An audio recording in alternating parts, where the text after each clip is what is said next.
Hello hello नमस्ते सबैजनालाई। आज चाहिँ म हजुरहरूको सामु घरमै बनाउने स्वादिलो र पौष्टिक सुत्केरी मसलाको रेसिपी लिएर आइसकेकी छु।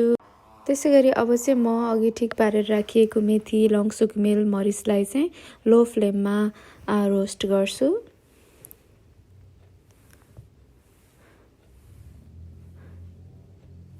जब यतिको रातो रातो हुन्छ तब निकाल्छु।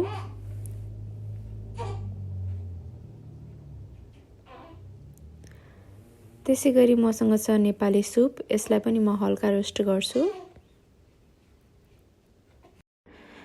त्यसैगरी अब चाहिँ थोरै घिउ राखेर अघि ठिक पारेर राखिएको सबै नट्सहरूलाई चाहिँ एकै ठाउँमा हालेर चाहिँ रोस्ट गर्छु।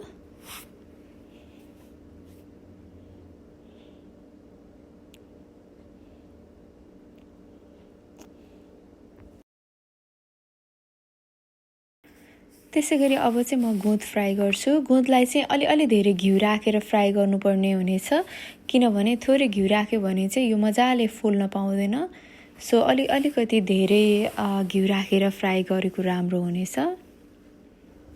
यतिको ब्राउन भएपछि चाहिँ म निकाल्छु।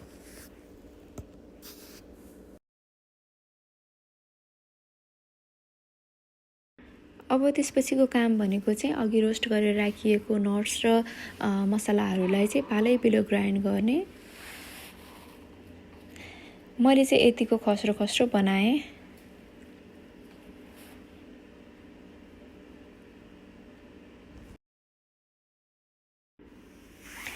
त्यसैगरी आफ्नो इच्छा अनुसारको घिउ राखेर मैले चाहिँ अघि तयार गरिएको बत्तिसा र जरामुरालाई एकै ठाउँमा राखेर मिक्स गरेँ। अनि त्यसपछि अघि रेडी गराएर राखिएको मसलाहरू नट्सलाई पनि एकै ठाउँमा हालेँ। अनि त्यसैगरी मैले गुँदलाई पनि एकै ठाउँमा राखेँ, मिक्स गरेँ अनि यतिको भयो।